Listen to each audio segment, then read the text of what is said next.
keep the conversation up about the test here. What we're gonna do is see what old I'll tell you what. Before I even say anything, let's just watch the damn video.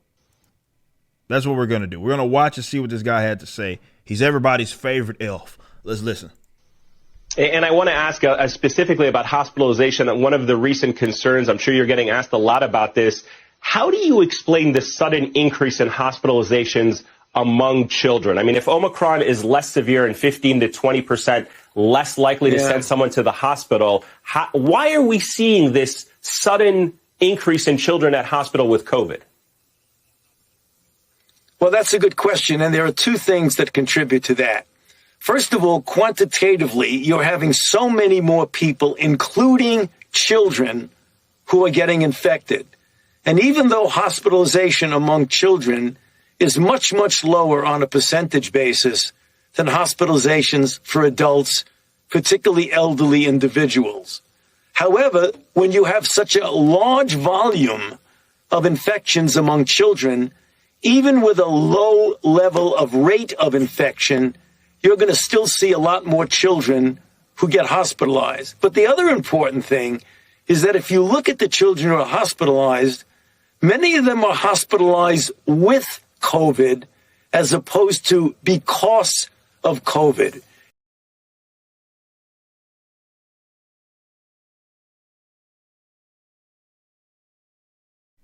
Here's my thing, man.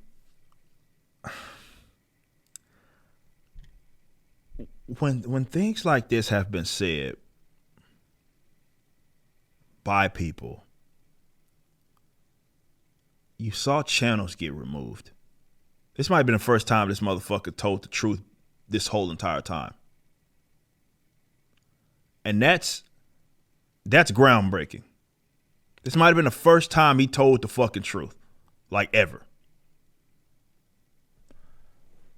Now, don't get me wrong, he's not without fault here. There are some things that we can kind of take from this.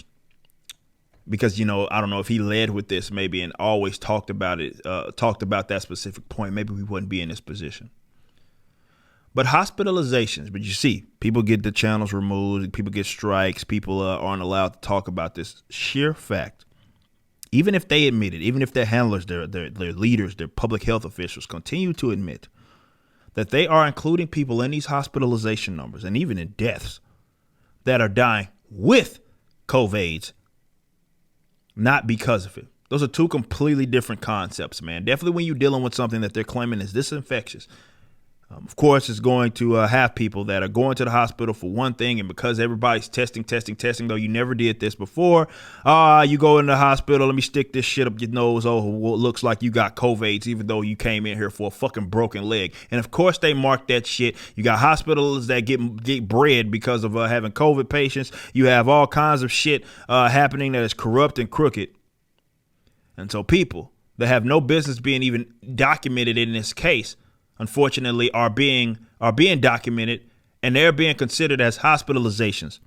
And then what happens is you have a ticker by way of mainstream media, journalists who aren't really journalists, who sit up here and say, hey, headline, hospitalization numbers for children up, right? And you look at that and you're like, oh my God, it must be the Omni-Man variant or something, blah, blah, blah. And people get scared, people start freaking out. When reality is, what's happening is, it's spreading. It's almost like people would say they were going to do that. It's almost akin to the fucking flu in terms of when it has through these winter months, you start to get it kind of spreading around a lot more in comparison to, I don't know, spring, summer, and early parts of the fall. Yet again, why on earth do they get to now say this shit and act like they stumbled across the fucking truth? This isn't groundbreaking news. Again, it's the first time he told the truth, but it didn't just start becoming the truth. This has been the case since the beginning of this fucking pandemic. And it ain't just applied to children. This is what a lot of us had been saying. There's a difference. You might have not wanted to accept it because you think, oh, well, pharmaceutical companies and doctors and hospitals and nurses, they're all good, well-intended, and would never just include such a thing, and they're very precise. No, the data's fucked and it's been that way. There are people that are being hospitalized for other things that are being included in COVID hospitalizations that are not being hospitalized because of fucking COVID. They could be hospitalized for something completely different, much akin to like what we saw out of Orlando. Motherfucker died of a motorcycle accident. Anybody want to take a wild guess of how they marked his death? Newsflash, it wasn't motorcycle accident. You just watched a clip from my podcast, For Canon's Sake. Catch us live at 12 p.m. throughout the week over at youtube.com/YoungRipper59 and follow us over at odyssey.com/@YoungRipper59. If you want to watch the entire video cast after the show is over, just be sure to become a member on the YouTube channel. Of course, the full audio portion of the podcast is available for free on all major digital platforms, or just visit forcanonsake.com.